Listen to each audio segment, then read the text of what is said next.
ಬೆನ್ನು ನೋವು, ಸೊಂಟ ನೋವು ತುಂಬಾ ಕಾಡ್ತಾ ಇದೆಯಾ? ಕ್ಯಾಲ್ಸಿಯಂ ಕೊರತೆ ಇದೆ ಅಂತ ಅನಿಸ್ತಾ ಇದೆಯಾ? ನಾನು ಈ ವಿಡಿಯೋದಲ್ಲಿ ತೋರಿಸುವಂತಹ ಆರೋಗ್ಯಕರವಾದಂತಹ ರೆಸಿಪಿಯನ್ನು ವಾರಕ್ಕೆ 2ರಿಂದ 3 ಸಲ ಮಾಡಿ ಕುಡಿದ್ರೆ ಮೂಳೆಗಳು ತುಂಬಾ ಸ್ಟ್ರಾಂಗ್ ಆಗುತ್ತೆ. ಅಲ್ಲದೆ ನೋವು ಕೂಡ ಕಡಿಮೆ ಆಗುತ್ತೆ. ಮನೆಯಲ್ಲಿರುವಂತಹ ಕೆಲವೊಂದು ಸರಳವಾದ ಸಾಮಗ್ರಿಯನ್ನು ಬಳಸ್ಕೊಂಡು ಸಕ್ಕರೆಯಲ್ಲೇ ಇದನ್ನು ಮಾಡಿ ತೋರಿಸ್ತಾ ಇದ್ದೀನಿ. ಬನ್ನಿ ಇದನ್ನು ಹೇಗೆ ಮಾಡ್ಕೊಳ್ಳೋದು ಅಂತ ನೋಡೋಣ. ಹಲೋ ಫ್ರೆಂಡ್ಸ್, ನಮಸ್ತೆ. ಶ್ರೀ ಮ್ಯಾಜಿಕ್ ಕಿಚನ್ಗೆ ಸುಸ್ವಾಗತ. ಈ ರೆಸಿಪಿ ಮಾಡ್ಕೊಳ್ಳೋದಕ್ಕೆ ನಾನಿಲ್ಲಿ 3/4 ಕಪ್ ಆಗೋಷ್ಟು ಬೆಲ್ಲವನ್ನು ತೊಗೊಂಡಿದ್ದೀನಿ. ಇದಕ್ಕೆ 1/4 ಕಪ್ ಆಗೋಷ್ಟು ನೀರನ್ನು ಸೇರಿಸ್ಕೊಂಡು ಬೆಲ್ಲದ ನೀರನ್ನು ರೆಡಿ ಮಾಡ್ಕೊಳ್ತಾ ಇದ್ದೀನಿ. ನಾನಿಲ್ಲಿ ಸಕ್ಕರೆನ ಬಳಸ್ತಾ ಇಲ್ಲ, ಆದರೆ ಬೆಲ್ಲವನ್ನು ಬಳಸಿದ್ದೀನಿ. ಕೆಲವ್ರಿಗೆ ಸಕ್ಕರೆ ಹಾಗೆ ಬೆಲ್ಲ ಎರಡೂ ಬಳಸ್ಕೊಂಡು ಮಾಡ್ಕೊಳ್ಳೋದಕ್ಕೆ ಇಷ್ಟ ಆಗಲ್ಲ. ಹಾಗೇನೂ ಮಾಡ್ಕೊಳ್ಬೋದು. ಸಿಹಿನ ಉಪಯೋಗಿಸ್ಕೊಳ್ಳದೆ ಕೂಡ ಈ ಆರೋಗ್ಯಕರವಾದಂತಹ ರೆಸಿಪಿಯನ್ನು ರೆಡಿ ಮಾಡ್ಕೊಳ್ಬೋದು. ಅದನ್ನು ಮಾಡ್ಕೊಳ್ಳೋದು ಹೇಗಂತ ನೀವು ಕಂಪ್ಲೀಟಾಗಿ ಈ ವಿಡಿಯೋ ನೋಡಿದ್ರೆ ಗೊತ್ತಾಗುತ್ತೆ. ನಾನೀಗ ಬೆಲ್ಲದ ನೀರನ್ನು ರೆಡಿ ಮಾಡಿಕೊಂಡು ಸೈಡಲ್ಲಿ ಇಟ್ಟಿರ್ತೀನಿ. ನಂತರ ಈ ಬೆಲ್ಲದ ನೀರನ್ನು ಉಪಯೋಗಿಸ್ಕೊಳ್ತಾ ಇದ್ದೀನಿ. ಈಗ ನಾನೊಂದು ಪ್ಯಾನ್ಗೆ 1/4 ಕಪ್ ಆಗೋಷ್ಟು ಉದ್ದಿನ ಬೇಳೆನ ಹಾಕ್ಕೊಳ್ತಾ ಇದ್ದೀನಿ. ಇದನ್ನು ಚೆನ್ನಾಗಿ ಡ್ರೈ ರೋಸ್ಟ್ ಮಾಡ್ಕೊಳ್ಬೇಕಾಗತ್ತೆ.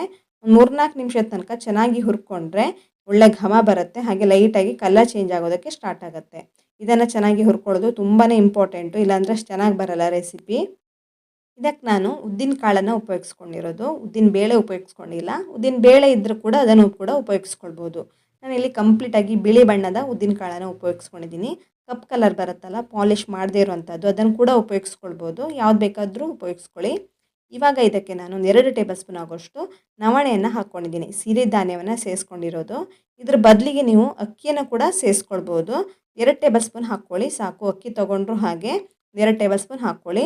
ಇದಕ್ಕೆ ಒಂದು 10 ಕಾಳಾಗೋಷ್ಟು ಮೆಂತ್ಯವನ್ನು ಹಾಕ್ಕೊಂಡಿದ್ದೀನಿ. ಒಂದು 10 ಕಾಳು ಹಾಕ್ಕೊಂಡ್ರೆ ಸಾಕು, ಜಾಸ್ತಿ ಏನು ಹಾಕ್ಕೊಳ್ಳೋದಕ್ಕೆ ಬೇಡ, ಯಾಕೆಂದರೆ ಕಹಿ ಬಂದುಬಿಡತ್ತೆ. ಇವಿಷ್ಟನ್ನು ಹುರ್ಕೊಳ್ತಾ ಇದ್ದ ಹಾಗೆ ಇದರ ಜೊತೆಗೆ ನಾನು 2 ಟೇಬಲ್ ಸ್ಪೂನ್ ಆಗೋಷ್ಟು ಬಿಳಿ ಎಳ್ಳನ್ನು ಸೇರಿಸ್ಕೊಳ್ತಾ ಇದ್ದೀನಿ. ಇದನ್ನು ಕೂಡ ಹಾಗೆ ಜಾಸ್ತಿ ಹೊತ್ತು ಹುರ್ಕೊಳ್ಬೇಕಂತ ಏನಿಲ್ಲ, ಕೊನೆಯದಾಗಿ ಇದನ್ನು ಸೇರಿಸ್ಕೊಳ್ತಾ ಇದ್ದೀನಿ. ಇದನ್ನು ಮೊದಲಿಗೆ ಹಾಕ್ಕೊಂಡ್ಬಿಟ್ರೆ ಬೇಗನೆ ಕಲರ್ ಚೇಂಜ್ ಆಗಿಬಿಡುತ್ತೆ. ಹಾಗಾಗಿ ನಾನು ಇದನ್ನು ಕೊನೆಯದಾಗಿ ಸೇರಿಸ್ಕೊಳ್ತಾ ಇದ್ದೀನಿ. ಇದರ ಜೊತೆಗೆ ನಾನು 1 ಟೇಬಲ್ ಸ್ಪೂನ್ ಆಗೋಷ್ಟು ಗಸಗಸೆಯನ್ನು ಕೂಡ ಹಾಕ್ಕೊಳ್ತಾ ಇದ್ದೀನಿ. ಗಸಗಸೆಯನ್ನು ಸೇರಿಸ್ಕೊಂಡು ಜಾಸ್ತಿ ಹೊತ್ತು ಹುರ್ಕೊಳ್ಬೇಕಂತ ಏನಿಲ್ಲ. ಕೂಡಲೇ ಗ್ಯಾಸ್ ಫ್ಲೇಮನ್ನು ಆಫ್ ಮಾಡ್ಕೊಳ್ಳಿ. ಈಗ ಪಾತ್ರೆ ಬಿಸಿಯಲ್ಲೇ ಅದು ಚೆನ್ನಾಗಿ ರೋಸ್ಟ್ ಆಗುತ್ತೆ. ನೋಡಿ, ಇದೀಗ ಗ್ಯಾಸ್ ಫ್ಲೇಮನ್ನು ಆಫ್ ಮಾಡ್ಕೊಂಡಿದ್ದೀನಿ. ಇದನ್ನು ತಣ್ಣಗಾಗೋದಕ್ಕೆ ಇಡ್ತಾ ಇದ್ದೀನಿ. ಇದನ್ನು ಹುರ್ಕೊಳ್ಳುವಾಗ ನಾನು ಬಿಳಿ ಎಳ್ಳು ಹಾಗೆ ಉದ್ದಿನ ಕಾಳನ್ನೆಲ್ಲ ಸೇರಿಸ್ಕೊಂಡಿದ್ದೀನಿ. ಇವು ಆರೋಗ್ಯಕ್ಕಂತೂ ಬಹಳನೇ ಒಳ್ಳೆಯದು, ಉತ್ತಮ ಆರೋಗ್ಯ ಲಾಭಗಳನ್ನು ಕೊಡುತ್ತೆ ಇದನ್ನು ಸೇವಿಸೋದ್ರಿಂದ. ಇದರಲ್ಲಿ ಪ್ರೋಟೀನ್, ಕ್ಯಾಲ್ಸಿಯಂ, ಐರನ್, ಫೈಬರ್ ತುಂಬಾ ಇದೆ. ಇದನ್ನು ಸೇವಿಸೋದ್ರಿಂದ ನಿಮಗೆ ಇನ್ಸ್ಟೆಂಟಾಗಿ ಎನರ್ಜಿ ಕೂಡ ಸಿಗುತ್ತೆ. ಚರ್ಮಕ್ಕೆ ಹಾಗೆ ಕೂದಲಿಗೆ ಕೂಡ ಬಹಳನೇ ಒಳ್ಳೆಯದು. ಮಹಿಳೆಯರಿಗಂತೂ ಬಹಳನೇ ಒಳ್ಳೆಯದಂತ ಹೇಳ್ಬೋದು ಈ ರೆಸಿಪಿ. ಒಂದ್ಸಲ ಇದನ್ನು ಟ್ರೈ ಮಾಡಿ ನೋಡಿ, ನಿಮಗೆ ಗೊತ್ತಾಗುತ್ತೆ. ಒಳ್ಳೆ ರಿಸಲ್ಟ್ ಕೂಡ ಸಿಗುತ್ತೆ ಇದನ್ನು ತಿನ್ನೋದ್ರಿಂದ. ಇಷ್ಟನ್ನು ನಾನೀಗ ಒಂದು ಮಿಕ್ಸಿ ಜಾರ್ಗೆ ಹಾಕ್ಕೊಂಡು ತಣ್ಣಗಾದ ನಂತರ ಪೌಡ್ರ್ ಮಾಡ್ಕೊಂಡಿದ್ದೀನಿ. ನೋಡಿ, ಈ ರೀತಿ ಚೆನ್ನಾಗೊಂದು ಪೌಡ್ರನ್ನ ರೆಡಿ ಮಾಡ್ಕೊಂಡು ಇಟ್ಕೊಂಡಿದ್ದೀನಿ. ಇದನ್ನು ನೀವು ಜಾಸ್ತಿ ಪ್ರಮಾಣದಲ್ಲಿ ಮಾಡಿ ಸ್ಟೋರ್ ಮಾಡಿನೂ ಇಟ್ಕೊಳ್ಬೋದು. ನಾನೀಗ ರೆಡಿ ಮಾಡ್ಕೊಂಡಂಥ ಈ ಪೌಡ್ರನ್ನ ಒಂದು ಬೌಲ್ಗೆ ಹಾಕ್ಕೊಂಡು ಇದಕ್ಕೆ ನೀರನ್ನು ಸೇರಿಸ್ಕೊಳ್ತಾ ಇದ್ದೀನಿ. ಸುಮಾರು 1 ಕಪ್ ಆಗೋಷ್ಟು ನೀರನ್ನು ಇದಕ್ಕೆ ಸೇರಿಸ್ಕೊಂಡು ಚೆನ್ನಾಗಿ ಮಿಕ್ಸ್ ಮಾಡ್ಕೊಳ್ಬೇಕು. ಗಂಟು ಇಲ್ದಿದ್ದ ಹಾಗೆ, ಒಂದು ಚೂರು ಗಂಟು ಏನು ಇಲ್ದಿದ್ದ ಹಾಗೆ ಚೆನ್ನಾಗಿ ಮಿಕ್ಸ್ ಮಾಡಿಕೊಂಡು ರೆಡಿ ಮಾಡ್ಕೊಂಡು ಇಟ್ಕೊಳ್ಬೋದು.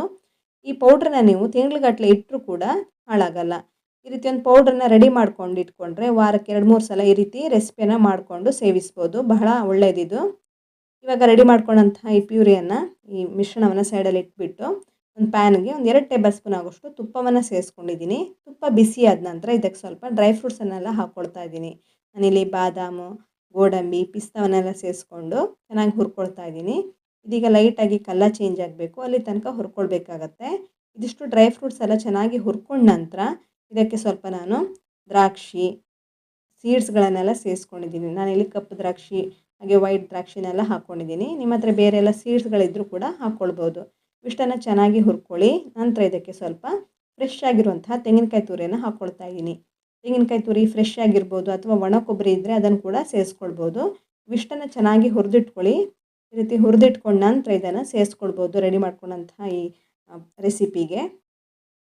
ನಿಮಗೆ ತೆಂಗಿನಕಾಯಿ ಎಲ್ಲ ಹಾಕ್ಕೊಳ್ಳೋದಕ್ಕೆ ಇಷ್ಟ ಇಲ್ಲದಿದ್ದರೆ ಅದನ್ನು ಸ್ಕಿಪ್ ಕೂಡ ಮಾಡ್ಕೊಳ್ಬೋದು. ಹಾಕ್ಕೊಳ್ಳೇಬೇಕಂತಲೂ ಏನಿಲ್ಲ. ನಿಮ್ಮ ಹತ್ರ ಡ್ರೈ ಫ್ರೂಟ್ಸ್ ಇಲ್ಲ ಅಂದರೂ ನಡೆಯುತ್ತೆ, ಹಾಗೆಯೇ ಇದನ್ನು ರೆಡಿ ಮಾಡ್ಕೊಳ್ಬೋದು. ಇವಾಗ ಒಂದು ಅರ್ಧ ಕಪ್ ಆಗೋಷ್ಟು ತೆಂಗಿನಕಾಯಿ ತುರಿಯನ್ನು ಮಿಕ್ಸಿ ಜಾರ್ಗೆ ಹಾಕ್ಕೊಂಡಿದ್ದೀನಿ. ಇದನ್ನು ಗ್ರೈಂಡ್ ಮಾಡ್ಕೊಳ್ಳೋಕ್ಕೆ ಬೇಕಾಗುವಷ್ಟು ನೀರನ್ನು ಕೂಡ ಸೇರಿಸ್ಕೊಂಡು ಚೆನ್ನಾಗಿ ನುಣ್ಣಗೆ ಗ್ರೈಂಡ್ ಮಾಡಿಕೊಂಡು ಇದರಿಂದ ಕಾಯಿ ಹಾಲನ್ನು ತಗೊಳ್ತಾ ಇದ್ದೀನಿ. ಚೆನ್ನಾಗಿ ನುಣ್ಣಗೆ ಮಾಡಿಕೊಂಡ್ರೆ ಡೈರೆಕ್ಟಾಗಿಯೇ ಹಾಕ್ಕೊಳ್ಬೋದು, ಇಲ್ಲಾಂದರೆ ಈ ರೀತಿ ತೆಂಗಿನಕಾಯಿ ಹಾಲನ್ನು ತೆಗೆದು ಕೂಡ ರೆಡಿ ಮಾಡ್ಕೊಳ್ಬೋದು. ನೋಡಿ, ಇದೀಗ ತೆಂಗಿನಕಾಯಿ ಹಾಲನ್ನು ರೆಡಿ ಮಾಡ್ಕೊಂಡು ಇಟ್ಕೊಂಡಿರ್ತೀನಿ ನಾನು. ತೆಂಗಿನಕಾಯಿ ಹಾಲನ್ನು ರೆಡಿ ಮಾಡಿಕೊಂಡು ಸೈಡಲ್ಲಿ ಇಟ್ಕೊಂಡಿರ್ತೀನಿ. ಈಗ ಒಂದು ದಪ್ಪ ತಳದ ಪಾತ್ರೆಗೆ 2 ಕಪ್ ಆಗೋಷ್ಟು ನೀರನ್ನು ಸೇರಿಸ್ಕೊಳ್ತಾ ಇದ್ದೀನಿ. ನಾನಿಲ್ಲಿ 1 ಕಪ್ ಆಗೋಷ್ಟು ತೆಂಗಿನಕಾಯಿ ಹಾಲನ್ನು ರೆಡಿ ಮಾಡ್ಕೊಂಡು ಇಟ್ಕೊಂಡಿರ್ತೀನಿ. ಹಾಗಾಗಿ ನಾನು 2 ಕಪ್ ಆಗೋಷ್ಟು ನೀರನ್ನು ಸೇರಿಸ್ಕೊಂಡು ನೀರು ಸ್ವಲ್ಪ ಬಿಸಿ ಆದ ನಂತರ ರೆಡಿ ಮಾಡ್ಕೊಂಡಿದ್ದೀನಲ್ಲ ಈ ಮಿಶ್ರಣವನ್ನು ಹಾಕ್ಕೊಳ್ತಾ ಇದ್ದೀನಿ. ಚೆನ್ನಾಗಿ ಒಂದು ಸಲ ಮಿಕ್ಸ್ ಮಾಡ್ಕೊಂಡು ಹಾಕ್ಕೊಳ್ಳಿ, ಇಲ್ಲಾಂದರೆ ಹಿಟ್ಟೆಲ್ಲ ಕೆಳಗೆ ಹೋಗಿ ನಿಂತಿರುತ್ತೆ. ಇದನ್ನು ಈಗ ಕೈ ಬಿಡದೆ ಈ ರೀತಿ ಮಿಕ್ಸ್ ಮಾಡ್ತಾ ಇರಬೇಕು. ನೋಡಿ, ಈ ರೀತಿ ಸೌಟಿನ ಸಹಾಯದಿಂದ ತಿರುಗಿಸ್ತಾ ಇರಬೇಕಾಗತ್ತೆ. ಇದಕ್ಕೀಗ ನಾನು ಚಿಟಿಕೆ ಉಪ್ಪನ್ನು ಸೇರಿಸ್ಕೊಳ್ತಾ ಇದ್ದೀನಿ. ನಿಮಗೆ ಬೆಲ್ಲ ಅಥವಾ ಸಕ್ಕರೆ ಬಳಸೋದಕ್ಕೆ ಇಷ್ಟ ಇಲ್ಲದಿದ್ದರೆ ನೀವು ಇದನ್ನು ಡೈರೆಕ್ಟಾಗಿಯೇ ಕುಡಿಬೋದು. ಹೇಗಂದರೆ ನೀವು ಉಪ್ಪನ್ನು ಹಾಕಿದ ನಂತರ ಚೆನ್ನಾಗಿ ಇದು ಕುದಿ ಬರುತ್ತಲ್ಲ, ಅದನ್ನು ನೀವು ಸೇವಿಸ್ಬೋದು. ಗಂಜಿ ಥರ ಇದನ್ನು ಕುಡಿಬೋದು. ನಿಮಗೆ ಸಿಹಿ ಬೇಕಂತಿದ್ರೆ ಇದಕ್ಕೆ ನೀವು ಬೆಲ್ಲದ ನೀರನ್ನು ಹಾಕ್ಕೊಳ್ಬೋದು. ನೋಡಿ, ಇದೀಗ ಚೆನ್ನಾಗಿ ಕುದೀತಾ ಇದೆ. ಈ ಹಂತದಲ್ಲಿ ಗ್ಯಾಸ್ ಫ್ಲೇಮನ್ನು ಆಫ್ ಮಾಡಿಕೊಂಡು ಇದನ್ನು ಈ ರೀತಿ ಗಂಜಿ ಥರನೂ ಕುಡಿಬೋದು.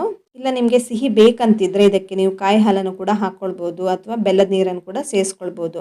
ಅವೆರಡು ಆಪ್ಷನಲ್ಲು. ನಿಮಗೆ ಸಿಹಿ ಬೇಕೇ ಅಂತಿದ್ದರೆ ತೆಂಗಿನಕಾಯಿ ಹಾಲು ಬೇಕಂತ ಏನಿಲ್ಲ, ಹಾಗೆಯೇ ನೀವು ಸರ್ವ್ ಮಾಡ್ಬೋದು. ಇವಾಗ ನಾನು ತೆಂಗಿನಕಾಯಿ ಹಾಲನ್ನು ಹಾಕ್ಕೊಂಡಿದ್ದೀನಿ, ಸುಮಾರು 1 ಕಪ್ ಆಗೋಷ್ಟು. ಹಾಗೆ ರೆಡಿ ಮಾಡ್ಕೊಂಡಂತಹ ಬೆಲ್ಲದ ನೀರನ್ನು ಕೂಡ ಈ ಹಂತದಲ್ಲಿ ಹಾಕ್ಕೊಳ್ತಾ ಇದ್ದೀನಿ. ಇದೀಗ ಬೆಲ್ಲದ ನೀರನ್ನು ಹಾಕ್ಕೊಂಡು ಚೆನ್ನಾಗಿ ಮಿಕ್ಸ್ ಮಾಡ್ಕೊಳ್ಳಿ. ನೋಡಿ, ಈಗ ಮಿಶ್ರಣ ಒಂದು ಸ್ವಲ್ಪ ನೀರಾಗಿದೆ. ಇದು ಕುದೀತಾ ಇದ್ದ ಹಾಗೆ ಇನ್ನೂ ಗಟ್ಟಿಯಾಗುತ್ತೆ. ಹಾಗಾಗಿ ನೀವು ಇದನ್ನು ರೆಡಿ ಮಾಡ್ಕೊಳ್ಳುವಾಗಲೇ ಸ್ವಲ್ಪ ನೀರಾಗಿ ಮಾಡ್ಕೊಳ್ಳಿ. ಇದು ತಣ್ಣಗಾದ ನಂತರನೂ ಕೂಡ ತುಂಬಾ ಗಟ್ಟಿಯಾಗುತ್ತೆ. ನೋಡಿ, ಇದೀಗ ಕಂಪ್ಲೀಟಾಗಿ ನೀರಾಗಿದೆ ಇದು. ಇದಕ್ಕೆ ಫ್ಲೇವರ್ಗೋಸ್ಕರ ಏಲಕ್ಕಿ ಪೌಡ್ರನ್ನ ಹಾಕ್ಕೊಂಡಿದ್ದೀನಿ. ಏಲಕ್ಕಿ ಪೌಡ್ರನ್ನ ಹಾಕ್ಕೊಂಡು ಒಂದು ಸಲ ಮಿಕ್ಸ್ ಮಾಡಿಕೊಂಡು ಇದನ್ನು ಕುದಿಯೋದಕ್ಕೆ ಬಿಡಬೇಕಾಗತ್ತೆ. ನೀವು ಸೌಟಲ್ಲಿ ಇದನ್ನು ಮಿಕ್ಸ್ ಮಾಡ್ತಾ ಇರಬೇಕು, ಇಲ್ಲಾಂದರೆ ತಳದಲ್ಲಿ ಅಂಟ್ಕೊಂಡು ಬಿಡುತ್ತೆ, ಗಟ್ಟಿಯಾಗಿಬಿಡುತ್ತೆ. ಈ ರೀತಿ ಮಿಕ್ಸ್ ಮಾಡ್ಕೊಳ್ತಾ ಇರಿ. ನೋಡಿ, ಇದೀಗ ಚೆನ್ನಾಗಿ ಕುದೀತಾ ಇದೆ, ಕುದಿಯೋದಕ್ಕೆ ಸ್ಟಾರ್ಟ್ ಆಗಿದೆ. ಇದೀಗ ಸಿಹಿ ಎಲ್ಲಾದರೂ ಕಮ್ಮಿ ಅನಿಸಿದ್ರೆ ಸ್ವಲ್ಪ ಬೆಲ್ಲವನ್ನು ಕೂಡ ಸೇರಿಸ್ಕೊಳ್ಬೋದು, ಬೆಲ್ಲದ ನೀರನ್ನು ಕೂಡ ಸೇರಿಸ್ಕೊಳ್ಬೋದು. ಈ ಹಂತದಲ್ಲಿ ಚೆನ್ನಾಗಿ ಕುದೀತಾ ಇದೆ. ಈಗ ನಾನು ಡ್ರೈ ಫ್ರೂಟ್ಸ್ನೆಲ್ಲ ಹುರಿದಿಟ್ಕೊಂಡಿದ್ದೀನಲ್ಲ, ಅದನ್ನು ಸೇರಿಸ್ಕೊಳ್ತಾ ಇದ್ದೀನಿ. ಅದನ್ನು ಸೇರಿಸ್ಕೊಂಡು ಒಂದು ಸಲ ಮಿಕ್ಸ್ ಮಾಡ್ಕೊಳ್ಳಿ. ಇದೀಗ ರೆಡಿಯಾಗಿದೆ. ತುಂಬಾ ರುಚಿಕರವಾದಂತಹ ಆರೋಗ್ಯಕರವಾದಂತಹ ಒಂದು ಸಿಹಿ ರೆಸಿಪಿ ಇದು. ನೀವು ಇದನ್ನು ಪಾಯಸ ಅಂತಲೂ ಕರಿಬೋದು. ಆರೋಗ್ಯಕ್ಕಂತೂ ಬಹಳನೇ ಒಳ್ಳೆಯದು. ಇದನ್ನು ನೀವು ವಾರಕ್ಕೊಂದು 2-3 ಸಲ ಮಾಡ್ಕೊಂಡು ಕುಡಿದ್ರೆ ನಿಮ್ಮ ಬೆನ್ನು ಸೊಂಟ ನೋವು ಎಲ್ಲ ಕಡಿಮೆ ಆಗುತ್ತೆ. ನಿಮಗೆ ಗೊತ್ತಾಗುತ್ತೆ ಇದರ ಒಂದು ರಿಸಲ್ಟು ಕುಡಿತಾ ಇದ್ದ ಹಾಗೆ. ಇದನ್ನು ಮಕ್ಕಳಿಂದ ದೊಡ್ಡವ್ರ ತನಕ ಯಾರು ಬೇಕಾದರೂ ಕುಡಿಬೋದು, ಏನು ಪ್ರಾಬ್ಲಮ್ ಇಲ್ಲ. ತುಂಬ ಒಳ್ಳೆಯದು ಆರೋಗ್ಯಕ್ಕಂತೂ. ನೋಡಿ, ಇದು ಕಂಪ್ಲೀಟಾಗಿ ತಣ್ಣಗಾದ ನಂತರ ಎಷ್ಟು ಗಟ್ಟಿಯಾಗಿದೆ. ಇದನ್ನು ಮಾಡ್ಕೊಳ್ಳುವಾಗ ಸ್ವಲ್ಪ ನೀವು ನೀರಾಗಿ ಮಾಡಿಕೊಂಡ್ರೆ ಕರೆಕ್ಟಾಗಿ ಬರುತ್ತೆ. ನೋಡಿ, ಈ ಕನ್ಸಿಸ್ಟೆನ್ಸಿಯಲ್ಲಿ ಬರುತ್ತೆ ಸರ್ವ್ ಮಾಡುವಾಗ. ನೋಡಿದಿರಲ್ಲ ಫ್ರೆಂಡ್ಸ್, ಉದ್ದಿನಕಾಳನ್ನು ಉಪಯೋಗಿಸ್ಕೊಂಡು ಒಂದು ಆರೋಗ್ಯಕರವಾದಂಥ ರೆಸಿಪಿಯನ್ನು ಹೇಗೆ ಮಾಡೋದು ಅಂತ. ಒಂದ್ಸಲ ಇದನ್ನು ಟ್ರೈ ಮಾಡಿ ನೋಡಿ, ನಿಮಗೆ ಒಳ್ಳೆ ರಿಸಲ್ಟ್ ಸಿಗುತ್ತೆ. ನಿಮ್ಮ ಬೆನ್ನು ನೋವು, ಸೊಂಟ ನೋವು ಎಲ್ಲ ಕಮ್ಮಿ ಆಗ್ತಾ ಬರುತ್ತೆ ಇದನ್ನು ಸೇವಿಸೋದ್ರಿಂದ.